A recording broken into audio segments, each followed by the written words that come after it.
आप उन मस्जिदों को छीनना चाहते हैं जिन पर आरएसएस दावा कर रही है, उन दरगाहों को छीनना चाहते हैं जिन पर दक्षिणपंथी हिंदुत्व संगठन दावा कर रहे हैं। इसमें कई धाराएं हैं जो खतरनाक हैं। वे वक्फ बोर्ड के पक्ष में नहीं है, बल्कि इसे खत्म करने की कोशिश कर रहे हैं।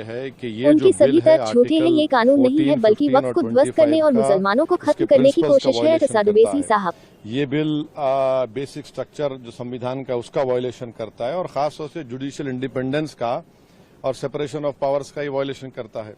अब इसमें सबसे अहम बात यह है कि जो वक्फ बाय यूजर का सेक्शन 3RI है, उसको ये कह रहे हैं कि वक्फ बाय यूजर को हम निकाल देंगे। कैसे निकालेंगे, क्यों निकालेंगे? आप इसलिए निकालेंगे ताकि आप जितने दरगाहों पर राइट विंग हिंदुत्व ऑर्गेनाइजेशन का दावा है, जैसा अपने मुंबई में हाजी मलंग की दरगाह है, छीनना चाह रहे।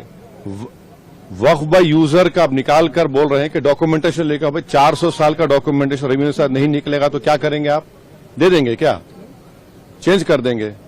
ये एक सबसे बड़ा डेंजरस जो उसमें सेक्शन है। दूसरा, उसमें वक्फ अल औलाद का क्लॉज 4 का है।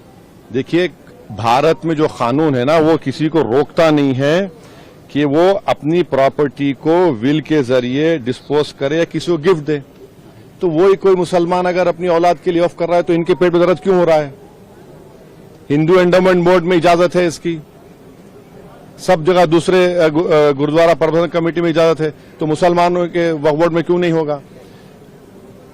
पांचवी बात यह है कि इसमें आप ये कह रहे हैं कि मुसलमान जो 5 साल उसके हो गए इस्लाम कबूल करके तभी वक्फ करेगा।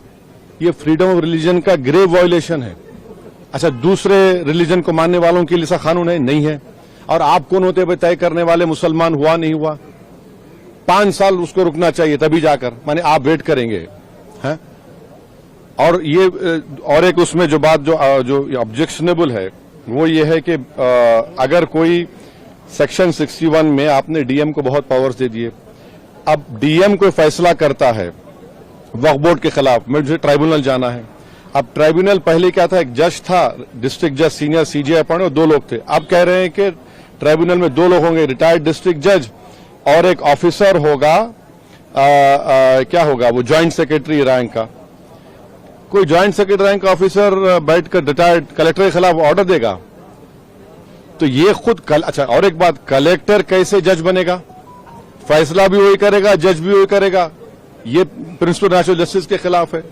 तो इसमें कई सेक्शंस हैं जो खतरनाक है, कई जो वक्फ बोर्ड के फेवर में नहीं है, वक्फ को खत्म करना चाहते हैं। तो सरकार की दलील ये है कि सब दलील झूठी है। जो कि वक्फ बोर्ड एक वो जो बोल रहे हैं ना, वो गांव डिक्लेयर कौन किया, वो बताएं देश को।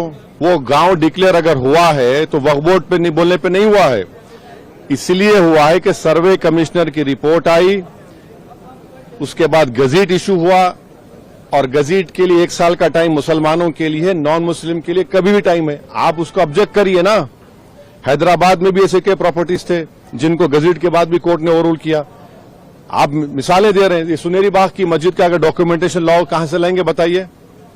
मेरे पास तो मंत्र शंतर नहीं है कि 200 साल पुराने के मरने वालों की रूहों को बुलाकर मंत्री जी के पास ले जाऊं कि देखो ये रूह है, और ये कह रही है कि वक्फ है। ये क्या बात कर रहे हैं? तो ये लेजिस्लेशन नहीं है वक्फ को बुलडोज करके खत्म करने का, मुसलमान इजाजत लूटने का है।